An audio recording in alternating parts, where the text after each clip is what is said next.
नमस्कार दोस्तों, मैं हूं सुमित पांडे। भारतीय संविधान एवं राज्य व्यवस्था के तीसरे भाग में आपका स्वागत है। दोस्तों, अभी तक मैंने आपको 2 भाग पढ़ाया है, जिसमें मैंने 110 क्वेश्चन तक आपको पढ़ा दिया है। अभी यहाँ से हम 111वें क्वेश्चन से शुरुआत करेंगे।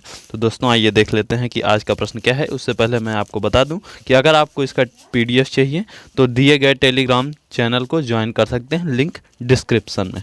तो चलिए दोस्तों, आज का वीडियो शुरू करते हैं। आज से पहला प्रश्न है, आज से 106वें प्रश्न से शुरू होगा दोस्तों। तो उसका प्रश्न है कि राष्ट्रपति का अध्यादेश कितने दिनों तक प्रभावशाली रहता है। तो राष्ट्रपति का अध्यादेश जो होता है वो 6 महीनों तक प्रभावशाली रहता है। ऑप्शन डी सही जवाब हो जाएगा। भारत के संविधान के अनुच्छेद 123 के तहत राष्ट्रपति को संसद के सत्रावसान की अवधि में अध्यादेश जारी करने की शक्ति प्रदान की गई है। अध्यादेश क्या होता है कि अगर देश की संसद नहीं चल रही है और कोई कानून बनाना है तो राष्ट्रपति उस कानून को बनाने के लिए एक अध्यादेश जारी करता है, एक नियम जारी करता है, उसी को ही अध्यादेश कहा जाता है। अगला प्रश्न देख लेते हैं कि क्या है। राष्ट्रपति निर्वाचन के लिए उम्मीदवार की न्यूनतम आयु कितनी होनी चाहिए। तो न्यूनतम आयु होनी चाहिए उसकी 35 वर्ष से ज़्यादा।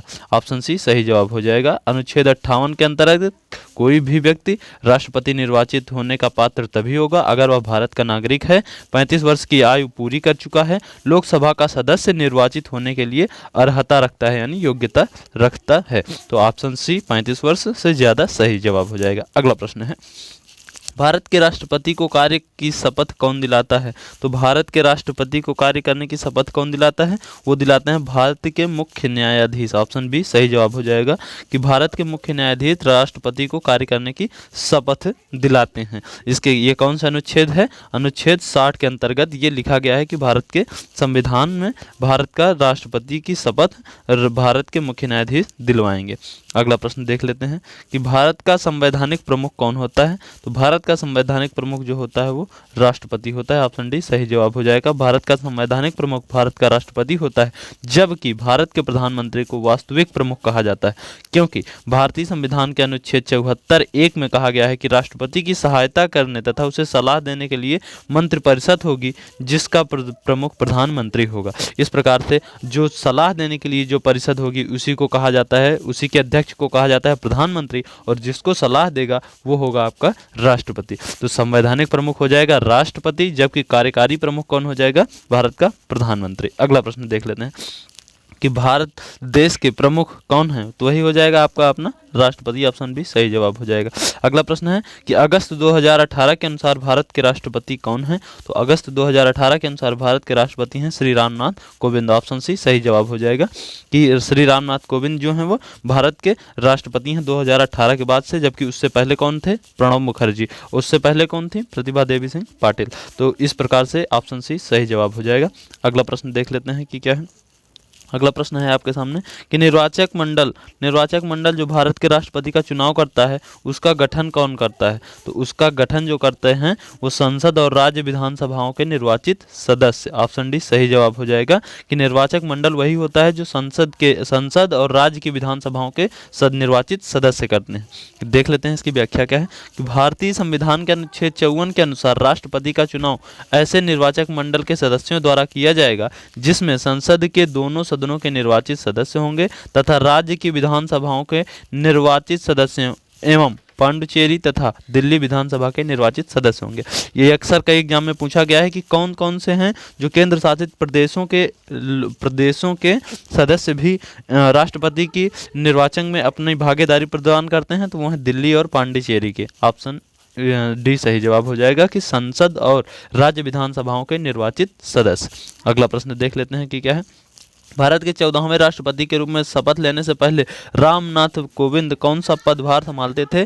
तो रामनाथ कोविंद जी वो बिहार का राज्यपाल भी थे। ऑप्शन बी सही जवाब हो जाएगा। भारत के 14वें राष्ट्रपति के रूप में शपथ लेने से पहले रामनाथ कोविंद बिहार के राज्यपाल थे। इनके द्वारा राज्यपाल पद से इस्तीफा देने के बाद राज्यपाल का पद केसरीनाथ त्रिपाठी को अतिरिक्त प्रभार के रूप में दिया गया था। यानी कि रामनाथ कोविंद जी बिहार के राज्यपाल थे जब उन्हें देश का राष्ट्रपति बनाया गया। अगला प्रश्न देख लेते हैं चुना गया, सॉरी, राष्ट्रीय जनतांत्रिक गठबंधन के राष्ट्रपति या जनतांत्रिक गठबंधन के राष्ट्रपति पद की उम्मीदवारी के नामित होने से पूर्व रामनाथ कोविंद ने निम्नलिखित किस पद से इस्तीफा दिया था? तो वो दिया भी मैंने थोड़ी देर पहले बताया कि जब कोई आदमी राज्यपाल होगा और इस्तीफा देगा तभी तो वो राष्ट्रपति बन पाएगा ना। तो इस्तीफा देने जब बिहार के राज्यपाल थे तो वही समय पर इस्तीफा दिए थे, फिर उसके बाद देश के राष्ट्रपति बने थे। अगला प्रश्न है, भारत के प्रथम मुस्लिम राष्ट्रपति कौन थे? तो भारत के प्रथम मुस्लिम राष्ट्रपति जो थे वो doctor Zakir Hussain, option B सही जवाब हो जाएगा। भारत के प्रथम मुस्लिम राष्ट्रपति डॉक्टर जाकिर हुसैन थे। राष्ट्रपति डॉक्टर जाकिर हुसैन को वर्ष 1954 में पद्म विभूषण और 1963 में शिक्षा और राजनीति के क्षेत्र में उत्कृष्ट योगदान के लिए भारत रत्न से भी सम्मानित किया गया था। और जब एक फैक्ट जान लीजिए, ये इंपॉर्टेंट हो जाता है कि डॉक्टर जाकिर हुसैन भारत के पहले राष्ट्रपति हैं जिनकी मृत्यु अपने ऑफिस में ही हुई थी, यानी उनके कार्यकाल के दौरान ही डॉक्टर जाकिर हुसैन की मृत्यु हुई थी। तो ऑप्शन बी सही जवाब हो जाएगा। अगला प्रश्न जान लेते हैं क्या है। भारत के माननीय राष्ट्रपति रामनाथ कोविंद किस राज्य से संबंध रखते हैं? तो अभी मैंने थोड़ी देर पहले बताया था कि वो राज्यपाल तो थे बिहार के, राज्यपाल थे बिहार के, लेकिन वो संबंध रखते थे, उनका जन्म कहाँ हुआ था? यूपी में। ऑप्शन भी सही जवाब हो जाएगा कि वो उत्तर प्रदेश से संबंध रखते थे। राष्ट्रपति रामनाथ कोविंद का जन्म 1 अक्टूबर 1945 में उत्तर प्रदेश के कानपुर से संबंध रखते थे। 1 अक्टूबर 1945 को हुआ था और वो कानपुर से संबंध रखते थे। अगला प्रश्न जान लेते हैं कि क्या है। भारतीय राष्ट्रपति फरवरी 2018 से रामनाथ कोविंद किस राज्य से आते हैं? तो ऑप्शन बी उत्तर प्रदेश से आते हैं। अगला प्रश्न है, भारतीय संविधान के किस अनुच्छेद के अनुसार कोई भी व्यक्ति उपराष्ट्रपति के रूप में चुनाव के लिए पात्र नहीं होगा जब तक वह भारत का नागरिक न हो, 35 वर्ष की आयु पूरी न कर चुका हो और राज्य परिषद के सदस्य के रूप में चुने जाने की योग्यता न रखता हो। एक्चुअली ये पूछ रहा है कि उपराष्ट्रपति पद के लिए योग्यता किस अनुच्छेद में दी गई है? तो अनुच्छेद है आपका वो 66, ऑप्शन भी सही जवाब हो जाएगा। जान लेते हैं इसकी व्याख्या क्या है। संविधान के अनुच्छेद 63 के अनुसार भारत का एक उपराष्ट्रपति होगा, जबकि 66 के अनुसार इस पद के योग्य होगा, यानी योग्यता जो है वो 66 में बताई गई है और एक राष्ट्रपति होगा, उपराष्ट्रपति होगा वो किस में बताया गया है? 63 में। ठीक इसी प्रकार से 35 वर्ष की आयु होनी चाहिए, राज्यसभा सदस्य निर्वाचित होने की योग्यता रखता हो। आपको पता होगा कि पदेन अध्यक्ष जो राज्यसभा के अध्यक्ष होते हैं वही जो होते हैं भारत के उपराष्ट्रपति होते हैं। तो वो किस अनुसार? ऑप्शन सी यानी अनुच्छेद 66 के अनुसार। अगला प्रश्न है, निम्न में से कौन भारत की पहली महिला राष्ट्रपति हैं? तो पहली महिला राष्ट्रपति जो हैं वो प्रतिभा पाटिल हैं। ऑप्शन डी सही जवाब हो जाएगा। प्रतिभा देवी सिंह पाटिल भारत की पहली महिला राष्ट्रपति हैं और ये भारत की क्रमानुसार 12वीं राष्ट्रपति थी। इनका कार्यकाल 25 जुलाई 2007 से 25 जुलाई 2012 तक था। अगला प्रश्न देख लेते हैं, भारत के राष्ट्रपति पद की शपथ कौन दिलाता है? तो भारत के राष्ट्रपति को पद की शपथ जो दिलाते हैं वो भारत के मुख्य न्यायाधीश। अभी थोड़ी देर पहले ही मैंने बताया था कि ऑप्शन ए सही जवाब हो जाएगा। भारत के राष्ट्रपति को शपथ भारत के प्रमुख न्यायाधीश के द्वारा दिलाई जाती है और इनके चुनाव का उल्लेख किसमें है? राष्ट्रपति के चुनाव का उल्लेख है अनुच्छेद 54 में। अगला प्रश्न जान लेते हैं क्या है। रामनाथ कोविंद ने भारत के 14वें राष्ट्रपति के बनने के लिए किसको हराया था? तो वो उन्होंने हराया था किसको? मीरा कुमार को। ऑप्शन ए सही जवाब हो जाएगा। मीरा कुमार जो थी वो यूपीए की उम्मीदवार थी, जबकि एनडीए के उम्मीदवार कौन थे? रामनाथ कोविंद जी। तो रामनाथ कोविंद भारत के 14वें राष्ट्रपति के रूप में चुने गए थे। राष्ट्रपति चुनाव में एनडीए उम्मीदवार रामनाथ कोविंद ने विपक्ष की साझा उम्मीदवार मीरा कुमार को पराजित किया था। ये बाबू जगजीवन राम की बेटी ही हैं मीरा कुमार। ये पहली महिला लोकसभा अध्यक्ष भी रह चुकी हैं। अगला प्रश्न देख लेते हैं। अगला प्रश्न है कि राष्ट्रपति की पॉकेट वीटो शक्ति के संदर्भ में ऐसी टिप्पणी क्यों की जाती है कि भारतीय राष्ट्रपति की जेब अमेरिकी राष्ट्रपति की तुलना में बड़ी है? यानी तुलना क्यों की जाती है अमेरिकी राष्ट्रपति से भारत की राष्ट्रपति से? क्योंकि भारतीय राष्ट्रपति की निश्चित अवधि के लिए बिल पर कोई कार्यवाही या सही है तो गलत हो जाएगा। न रोकने की शक्ति ये नहीं है।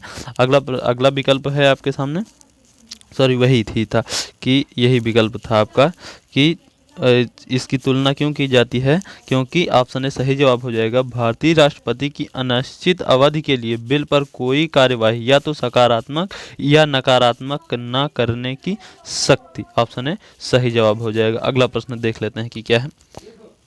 अगला प्रश्न है आपके सामने, भारत के राष्ट्रपति के नाम बताएं जिन्होंने 198 भारतीय डाकघर संशोधन विधेयक के संबंध में पॉकेट वीटो का प्रयोग किया था। तो वो थे ज्ञानी जैल सिंह। ऑप्शन डी सही जवाब हो जाएगा कि ज्ञानी जैल सिंह जी ने क्या किया था कि पॉकेट वीटो का प्रयोग किया था। और किस संबंध में? 1987 के भारतीय डाकघर संशोधन विधेयक के संदर्भ में।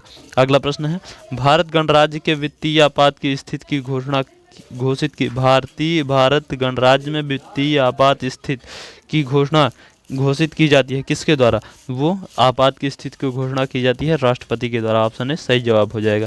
अनुच्छेद 360 के तहत वित्तीय आपात की घोषणा राष्ट्रपति द्वारा तब की जाती है जब राष्ट्रपति को पूर्ण रूप से विश्वास हो जाए कि देश में आर्थिक संकट की स्थिति उत्पन्न हो गई है। यानी देश में जब आर्थिक संकट की स्थिति उत्पन्न हो जाती है तब देश का राष्ट्रपति जो है वो वित्तीय आपात की घोषणा कर देता है। अगला प्रश्न देख लेते हैं कि क्या है। भारत के राष्ट्रपति पद पर चुने जाने हेतु न्यूनतम आयु कितनी है? तो न्यूनतम आयु कितनी है? कम से कम 35 वर्ष पूरी कर ली। ऑप्शन डी सही जवाब हो जाएगा। अगला प्रश्न है, भारत के राष्ट्रपति के चुनाव के संबंध में होने वाले विवाद में अंतिम फैसला लेने का अधिकार किसका है? तो अंतिम फैसला लेने का अधिकार जो है वो सुप्रीम कोर्ट का है। ऑप्शन डी सही जवाब हो जाएगा। भारत के राष्ट्रपति के चुनाव के संबंध में होने वाले विवाद में अंतिम फैसला लेने का अधिकार सुप्रीम कोर्ट का है। सुप्रीम कोर्ट सबसे उच्च अपीलीय अदालत है। जैसा कि आपको पता है कि भारत का सबसे बड़ा न्यायालय कौन सा है? सुप्रीम कोर्ट ही है। तो उसी को है कि राष्ट्रपति के चुनाव में अगर कोई भी दिक्कत हो जाती है तो उसका अंतिम फैसला ही मान्य हो जाएगा। अगला प्रश्न जान लेते हैं कि क्या है। 25 जुलाई 2012 को श्री प्रणब मुखर्जी ने भारत के कौन से नंबर के राष्ट्रपति के रूप में पदभार ग्रहण किया था? तो आपको अभी मैंने थोड़ी देर पहले बताया था कि 12वीं राष्ट्रपति जो महिला राष्ट्रपति थी प्रतिभा देवी सिंह पाटिल, और उसकी के बाद आए थे आपके प्रणब मुखर्जी जी। ऑप्शन सी सही जवाब हो जाएगा कि 13वें नंबर के राष्ट्रपति थे। अगला प्रश्न है, निम्नलिखित में से कौन कभी भी भारत के उपराष्ट्रपति नहीं रहे हैं? तो कौन वो आदमी थे जो भारत के कभी उपराष्ट्रपति नहीं रहे हैं? देखिए, मोहम्मद हामिद अंसारी ये भारत के उपराष्ट्रपति रहे हैं। रामास्वामी वेंकटरमन ये भी भारत के उपराष्ट्रपति रह चुके हैं। शंकर दयाल शर्मा ये भी रह चुके हैं। जबकि ये डॉक्टर APJ अब्दुल कलाम ये भारत के कभी उपराष्ट्रपति नहीं रहे हैं। ये सीधा सीधा भारत के 11वें राष्ट्रपति बन गए थे। इन्हीं के बाद प्रतिभा देवी सिंह पाटिल का वो हुआ था। अगला प्रश्न जान लेते हैं कि भारत में निम्नलिखित में से कौन से अधिकारी का चुनाव आनुपातिक प्रतिनिधित्व के आधार पर किया जाता है? तो आनुपातिक प्रतिनिधित्व के आधार पर इनमें से केवल राष्ट्रपति के उम्मीदवार का किया जाता है। ऑप्शन बी सही जवाब हो जाएगा। भारत में राष्ट्रपति का चुनाव आनुपातिक प्रतिनिधित्व के आधार पर और एकल संक्रमणीय मत प्रणाली के द्वारा होता है। अनुच्छेद 54 के अनुसार निर्वाचक गणों में संसद के दोनों सदनों के निर्वाचित सदस्य और राज्य विधानसभाओं के निर्वाचित सदस्य शामिल होते हैं, दिल्ली और पुडुचेरी सहित। अगला प्रश्न देख लेते हैं क्या है दोस्तों। अगला प्रश्न है आपके सामने। अब यहाँ से आपका उपराष्ट्रपति से प्रश्न शुरू हो जाता है कि उपराष्ट्रपति से कौन कौन से प्रश्न पूछे गए हैं। प्रश्न है कि भारत के उपराष्ट्रपति पद का कितने समय के लिए होता है? तो उपराष्ट्रपति का पद जो है वो 5 वर्ष के लिए ही होता है। ऑप्शन डी सही जवाब हो जाएगा। क्या जान लेते हैं कि भारतीय संविधान के अनुच्छेद 63 के अनुसार भारत का एक उपराष्ट्रपति होगा जो राज्यसभा व लोकसभा के सदस्यों के द्वारा निर्वाचक मंडल प्रतिनिधि के अनुसार चुना जाता है। भारत का उपराष्ट्रपति राज्यसभा का पदेन सभापति होता है। ये राज्यसभा के सदस्य नहीं होते हैं किंतु इन्हें सभापति के रूप में निर्णायक मत देने का अधिकार प्राप्त है। उपराष्ट्रपति का चुनाव 5 वर्ष के लिए होता है। तो ऑप्शन डी सही जवाब हो जाएगा। अगला प्रश्न है 2017 में चुनाव में उपराष्ट्रपति पद के लिए यूपीए का उम्मीदवार कौन था? तो यूपीए की तरफ से उम्मीदवार जो थे वो गोपाल कृष्ण गांधी थे 2017 में। ऑप्शन बी सही जवाब हो जाएगा। वर्ष 2017 में उपराष्ट्रपति पद के चुनाव में यूपीए की तरफ से उम्मीदवार श्री गोपाल कृष्ण गांधी थे जबकि एनडीए के उम्मीदवार श्री वेंकैया नायडू थे। 5 अगस्त 2017 को संपन्न हुए उपराष्ट्रपति पद के मतदान में श्री वेंकैया नायडू विजयी हुए। इस तरीके से ये भारत के 13वें व्यक्ति के अनुसार उपराष्ट्रपति बन गए थे। तो अगला प्रश्न देख लेते हैं। भारत में उपराष्ट्रपति के चुनाव से संबंधित किसी भी विवाद पर निर्णय किसका कौन लेता है? अभी मैंने थोड़ी देर ही बताया था कि सुप्रीम कोर्ट यानी उच्चतम न्यायालय ही जो होता है वो राष्ट्रपति और उपराष्ट्रपति के लिए अपना निर्णय जो होता है उसी का निर्णय जो सबसे अंतिम निर्णय होता है। अगला प्रश्न जान लेते हैं, क्या निम्नलिखित में से कौन पदेन राज्यसभा अध्यक्ष के रूप में कार्य करता है? तो राज्यसभा अध्यक्ष के रूप में कौन कार्य करता है? उपराष्ट्रपति। ऑप्शन है सही जवाब हो जाएगा। भारत के उपराष्ट्रपति संसद के उच्च सदन राज्यसभा का पदेन सभापति होते हैं, परंतु जिस किसी अवधि के दौरान उपराष्ट्रपति अनुच्छेद 65 के अधीन राष्ट्रपति के रूप में कार्य कर रहे हों, उस अवधि के दौरान वह राज्यसभा के सभापति के कर्तव्यों का निर्वहन नहीं करेंगे। यानी जब देश के राष्ट्रपति की अनुपस्थिति में राष्ट्रपति का कार्य उपराष्ट्रपति करने लगते हैं, उस समय वे राज्यसभा के सभापति के कर्तव्यों का निर्वहन नहीं कर सकते। अगला प्रश्न देख लेते हैं, भारतीय संविधान के अनुसार भारत के उपराष्ट्रपति का चुनाव किसके द्वारा किया जाता है? तो उपराष्ट्रपति का चुनाव जो है वो संसद के दोनों सदनों के सदस्यों के द्वारा किया जाता है। ऑप्शन बी सही जवाब हो जाएगा। अनुच्छेद 66(1) के अंतर्गत उपराष्ट्रपति के निर्वाचन के लिए निर्वाचक मंडल में संसद के दोनों सदस्यों के निर्वाचित सदस्य शामिल होते हैं। उपराष्ट्रपति का चुनाव आनुपातिक प्रतिनिधित्व पद्धति के अनुसार एकल संक्रमणीय मत द्वारा होता है। अगला प्रश्न, निम्नलिखित में से कौन से विकल्प में भारत के उपराष्ट्रपति बनने हेतु अर्हता नहीं है? वो क्या होना चाहिए? भारत का नागरिक होना चाहिए, 35 वर्ष से अधिक की आयु का होना चाहिए, लोकसभा की सदस्यता का धारक नहीं, वो राज्यसभा की सदस्यता का धारक होना चाहिए। इस प्रकार से ऑप्शन सी सही जवाब हो जाएगा। संविधान के अनुच्छेद 63 में कहा गया है कि भारत का एक उपराष्ट्रपति होगा। अमेरिकी उपराष्ट्रपति की तरह भारतीय उपराष्ट्रपति भी उच्च सदन का पदेन सभापति होता है। उपराष्ट्रपति की निर्वाचन योग्यता इस प्रकार है कि वह भारत का नागरिक हो, 35 वर्ष की आयु पूरा कर चुका हो, राज्यसभा के निर्वाचित होने की योग्यता रखता हो और भारत सरकार, राज्य सरकार या उसके किसी भी अधीन किसी भी लाभ के पद पर ना हो। ऑप्शन इस प्रकार से सी सही जवाब हो जाएगा। अगला प्रश्न है, अब यहाँ से आपका संसद का सवाल शुरू हो जाएगा कि संसद से कौन कौन से प्रश्न पूछे गए। दोस्तों अगर वीडियो पसंद आ रहा हो तो लाइक कीजिए। अगला प्रश्न देख लेते हैं, संसद से क्या है। पहला लोकपाल विधेयक भारत की संसद में कब पेश किया गया था? तो पहला लोकपाल विधेयक जो पेश किया गया था 1968 में। ऑप्शन सी सही जवाब हो जाएगा। 1968 में पहली बार लोकपाल विधेयक भारत की संसद में पेश हुआ। लोकसभा से यह विधेयक 1969 में पारित हो गया था, लेकिन राज्यसभा में अटका रहा था। इस बीच लोकसभा भंग होने के चलते यह विधेयक पहली बार में ही समाप्त हो गया। 8 असफल प्रयासों के बाद वर्ष 2013 में लोकपाल विधेयक पारित हो गया। यानी पहली बार प्रयास हुआ था 1968 में और पास कब हो गया? 2013 में, और राष्ट्रपति से मंजूरी मिली थी 2014 में। लोकपाल क्या होता है दोस्तों? लोकपाल क्या होता है? लोकपाल में होता है एक अध्यक्ष और अधिकतम 8 सदस्य होंगे। 8 सदस्यों में से आधे न्यायिक पृष्ठभूमि से और आधे सदस्य अनुसूचित जाति, अनुसूचित जनजाति, पिछड़ी जाति, अल्पसंख्यकों तथा महिलाओं से होंगे। 8 सदस्य न्यायिक होंगे और 8 सदस्य इन लोगों से होंगे। वर्तमान में 19 मार्च 2019 से जस्टिस पिनाकी चंद्र घोष को भारत का पहला लोकपाल नियुक्त किया गया है। तो भारत का पहला लोकपाल कौन बने थे? पिनाकी चंद्र घोष, पीसी घोष के नाम से ये फेमस है। अगला प्रश्न है, भारतीय नागरिकता प्राप्त करने के शर्तें निर्धारित करने के लिए सक्षम अधिकारी कौन है? तो भारत की नागरिकता प्राप्त करने के लिए सक्षम अधिकारी जो है वो संसद ही होती है। ऑप्शन डी सही जवाब हो जाएगा। भारतीय संविधान का अनुच्छेद 11 यह तय करता है कि भारतीय नागरिकता अर्जित करने या त्यागने की समस्त विधि का निर्माण का अधिकार केवल और केवल संसद को होगा। अगला प्रश्न है, किस संविधान संशोधन अधिनियम द्वारा लोकसभा में सदस्यों की संख्या बढ़ा करके 525 से बढ़ा करके 543 की गई थी? दोस्तों इसका उत्तर जान लेते हैं क्या है।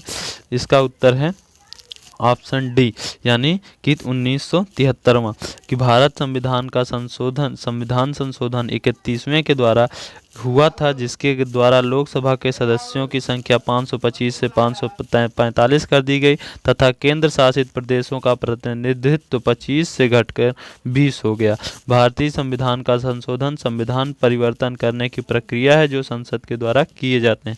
यानी 31वें संविधान संशोधन के द्वारा लोकसभा के सदस्यों की संख्या 525 से बढ़ाकर 545 कर दी गई। ऑप्शन डी सही जवाब हो जाएगा। अगला प्रश्न है, संसद के वर्तमान सत्र के निष्कासन को क्या कहते हैं? संसद के वर्तमान सत्र के निष्कासन को स्थगन बोला जाता है। ऑप्शन सी सही जवाब हो जाएगा। संसद के वर्तमान सत्र के निष्कासन को स्थगन प्रस्ताव कहते हैं। स्थगन प्रस्ताव पेश करने का मुख्य उद्देश्य होता है कि अविलंबनीय लोक महत्व के मामले की ओर सदन का ध्यान आकर्षित करना होता है। यानी स्थगन प्रस्ताव वो होता है कि लोकहित के मुद्दों को संसद के सामने दिखाया जाए। अगला प्रश्न है, संसद के दो सत्रों के बीच के अधिकतम अंतर कितने महीने का हो सकता है? तो वो हो सकता है 6 महीने। कई बार ये प्रश्न पूछा गया है। ऑप्शन बी सही जवाब हो जाएगा। संसद के दो सत्रों के बीच का अधिकतम अंतराल 6 महीने का हो सकता है। अनुच्छेद 85(1) के अनुसार लोकसभा एक सत्र की अंतिम बैठक और आगामी सत्र की प्रथम बैठक में 6 माह से ज़्यादा का अंतर नहीं होना चाहिए। अगला प्रश्न है, भारतीय संविधान के अंतर्गत वैधानिक सत्ता का अधिकार किसको प्राप्त है? तो वैधानिक सत्ता का अधिकार जो है वो संसद को प्राप्त है। ऑप्शन डी सही जवाब हो जाएगा। भारतीय संविधान के अंतर्गत वैधानिक सत्ता का अधिकार संसद को प्राप्त है। संसद भारत का सर्वोच्च विधायी निकाय है। भारत में द्विसदनीय व्यवस्था है। भारतीय संसद राष्ट्रपति तथा 2 सदन लोकसभा एवं राज्यसभा द्वारा पूरी होती है। अगला प्रश्न है, भारत में किस वर्ष खाद्य सुरक्षा और मानक अधिनियम पारित किया गया था? भारत में किस वर्ष खाद्य सुरक्षा और मानक अधिनियम पारित किया गया था? वो खाद्य सुरक्षा और मानक अधिनियम ऑप्शन है 2006 में पारित किया गया था। भारत में खाद्य सुरक्षा और मानक अधिनियम 2006 में पारित किया गया था। इस अधिनियम का विस्तार संपूर्ण भारत में है। इस अधिनियम के तहत खाद्य आधारित मानक स्थापित कर उनके विनिर्माण, भंडारण, वितरण और आयात के विनियमन को निर्धारित करने का प्रावधान किया गया है। अगला प्रश्न है, निम्नलिखित में से कौन सा दिवालिया व शोधन अक्षमता संहिता अध्यादेश 2018 की विशेषताओं में से एक है? तो वो दोस्तों इसकी विशेषता ही है कि वित्तीय लेनदारों के रूप में अपनी स्थिति को पहचान कर घर खरीदारों को राहत देना। ऑप्शन डी सही जवाब हो जाएगा। अगला प्रश्न है, भारतीय संसद के संबंध में विषमता का पता लगाएं। इसमें कौन कौन सा सत्र होता है? बजट सत्र होता है, मानसून सत्र होता है, शीतकालीन सत्र होता है, लेकिन दोस्तों इसमें कोई ग्रीष्मकालीन सत्र नहीं होता। तो ऑप्शन बी सही जवाब हो जाएगा। सामान्यतः प्रतिवर्ष संसद के 3 सत्र या अधिवेशन होते हैं। पहला होता है जो कि बजट सत्र कहलाता है, ये फरवरी से मई के बीच में होता है। दूसरा सत्र होता है मानसून सत्र जो कि जुलाई और अगस्त के बीच में होता है। और तीसरा सत्र होता है नवंबर दिसंबर में शीतकालीन सत्र। तो इस प्रकार से ग्रीष्म सत्र का कोई प्रावधान नहीं है भारत की संसद में। अगला प्रश्न है, निम्नलिखित में से कौन सी अस्थायी समिति संसद के प्रत्येक सदन में होती है? तो कौन सी अस्थायी समिति संसद के प्रत्येक सदन में होती है? याचिका समिति होती है, व्यापार परामर्शदात्री समिति, विशेषाधिकार समिति, ये तीनों समितियां होती हैं। इस प्रकार से ऑप्शन डी यानी इनमें से सभी समिति सही जवाब हो जाएगा। इसमें आइए समझ लेते हैं इसकी व्याख्या क्या हो सकती है। भारतीय समितियां वर्तमान व्यवस्था का अपरिहार्य व अभिन्न अंग हैं। संसदीय समितियों का गठन संसद द्वारा अनुच्छेद 118(1) के अंतर्गत निर्मित प्रक्रिया तथा कार्य प्रचलन के नियमों के तहत किया जाता है। भारत में संसदीय समितियां 2 प्रकार की होती हैं। एक होती है आपकी अस्थायी समिति, दूसरी होती है तदर्थ समितियां। अस्थायी समिति क्या होती हैं? अस्थायी समितियां वे होती हैं, इस समिति के अंतर्गत ऐसी समितियां आती हैं जो निम्नलिखित हैं, जो संसद के दोनों सदनों में होती हैं। यानी अस्थायी समितियां दोनों सदनों में होती है। पहली है याचिका समिति। याचिकाओं पर विचार करने हेतु याचिका समिति की नियुक्ति की जाती है। लोकसभा की याचिका समिति में 15 सदस्य तथा राज्यसभा की याचिका समिति में 10 सदस्य होते हैं। दूसरी होती है आपकी विशेषाधिकार समिति। इस समिति का कार्य सदन और उसके सदस्यों के विशेषाधिकारों की रक्षा करना होता है। लोकसभा की विशेषाधिकार समिति में 15 सदस्य तथा राज्यसभा की विशेषाधिकार समिति में 10 सदस्य होते हैं। अगली समिति होती है व्यापार परामर्शदात्री समिति। यह समिति सदन के कार्यक्रम तथा समय सारणी को विनियमित करती है। लोकसभा में समिति में कुल 15 सदस्य तथा राज्यसभा समिति में कुल 10 सदस्य होते हैं। अध्यक्ष तथा राष्ट्रपति अपने अपने सदन की कार्य मंत्रणा समिति के पदेन अध्यक्ष होते हैं। तो अस्थायी समितियां जो होती हैं वो संसद के दोनों सदनों में होती हैं।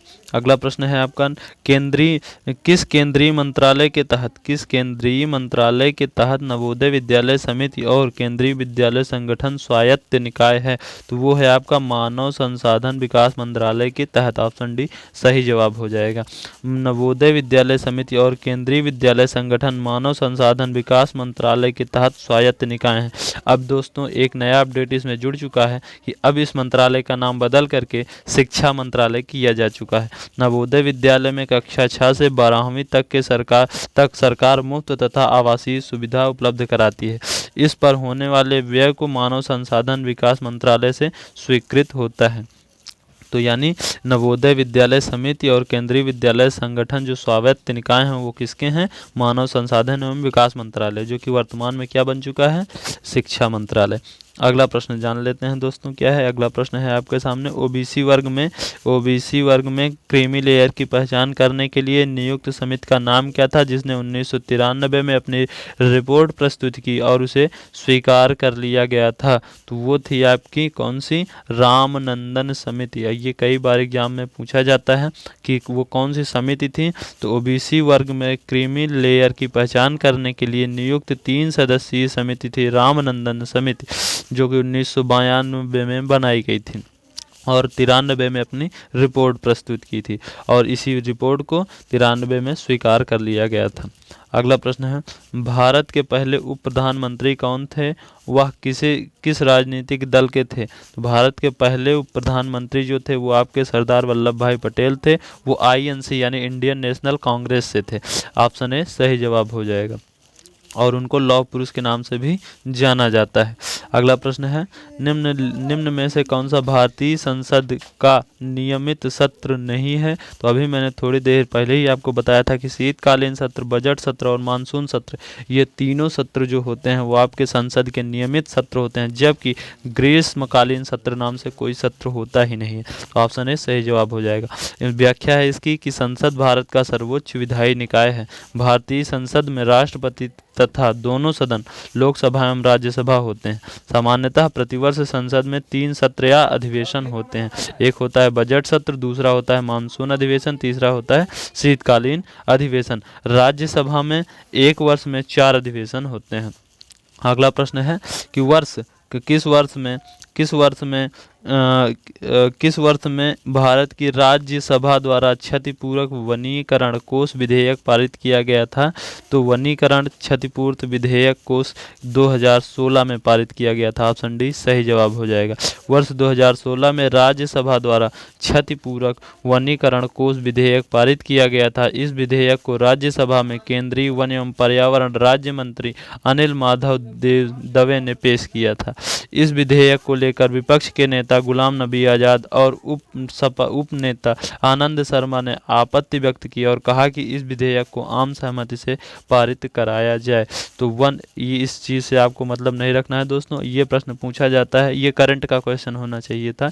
ये इसमें पूछा जाता है कि भारत की राज्यसभा द्वारा क्षतिपूर्ति वनीकरण कोष विधेयक कब पारित किया गया था? तो वो था आपका 2016 में।